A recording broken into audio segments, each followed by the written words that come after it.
সড়ক পরিবহনের চাঁদা যেটা বলা হয় সেভাবে আমি চাঁদা দেখছি না। চাঁদা আমি ওটাকে বলতে চাই যে কেউ দিতে চান না বা তাকে বাধ্য করা হচ্ছে, সেটা হলো চাঁদা।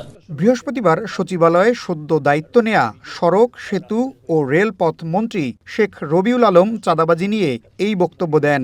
জানিয়ে সামাজিক মাধ্যম ও টেলিভিশন টকশোতে তীব্র সমালোচনা শুরু হয়। এইটা চাঁদা আকারে আমাদের কাছে। দায়িত্ব নেয়ার পরই এমন বক্তব্যে ক্ষোভ প্রকাশ করেন দলের নেতারাও। একদিন পর এই বক্তব্যের কঠোর সমালোচনা করে বিবৃতি দিয়েছে ট্রান্সপারেন্সি ইন্টারন্যাশনাল বাংলাদেশ টিআইবি। এমন ব্যক্তিবর্গ বা ব্যক্তি সংস্থাটি মন্ত্রীর এই বক্তব্যকে চাঁদাবাজির বৈধতার অপচেষ্টা বলে উল্লেখ করে প্রধানমন্ত্রী তারেক রহমানকে দলের শুদ্ধিকরণে সর্বোচ্চ প্রাধান্য দেওয়ার আহ্বান জানিয়েছেন। ব্যবসা এবং রাজনীতি দুইটাই দুর্বৃত্তায়িত হয়। বিবৃতিতে টিআইবির নির্বাহী পরিচালক ডক্টর ইফতেখারুজ্জামান বলেন, সড়ক পরিবহন মন্ত্রী চাঁদাবাজির যে সংজ্ঞা দাঁড় করিয়েছেন তা তিনি সহ মন্ত্রিপরিষদের প্রায় প্রতিটি সদস্য দায়িত্ব গ্রহণের পর দুর্নীতিবিরোধী যে দৃঢ় অবস্থানের ঘোষণা দিয়েছেন তার সম্পূর্ণ বিপরীত।